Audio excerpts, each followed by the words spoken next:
တွေမကြွားတဲ့ကလေးတွေပေးထားတာလေလွန်နေပြီလားမောင်ချစ်ရဲ့မိမချောကိုမညာပါဘူးမောင်ရတာပူပါလေ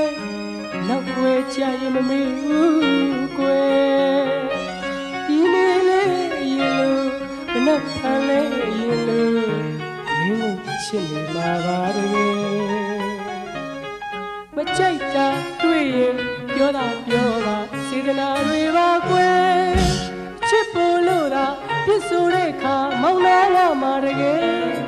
ဆောင်းတယ်လို့တီးလာချိုးဆိုင်ရည်စီးတယ်လို့ပဲကွယ်ချစ်ဖို့လို့သာပြစ်ဆိုတဲ့အခါမောင်လာရမှာတကယ်ဆောင်းတယ်လို့တီးလာချိုးဆိုင်ရည်စီးတယ်လို့ပဲကွယ်တော့ကလေးပွားလို့ခြေကလေးဆောင်းတာတကယ်လာတယ်မောင်ရင်လေးမှာဒီပါလေကွယ်မောင်ရင်လေးမှာချမ်းပါလေကွယ်အိမ်ဆောင်မီးမြောင်ထားနိုင်အောင်မောင်ကြိုးသားလို့စိတ်ချမ်းသာစေရမယ်ယောက်ျားစကားကကွယ်မစားရဝကမဲကွယ်နှစ်သိထားတယ်မတွေးလိုက်ပါနဲ့စိတ်နဲ့ကြည့်ပန်ရမယ်စိတ်နဲ့ကြည့်ပန်ရမယ်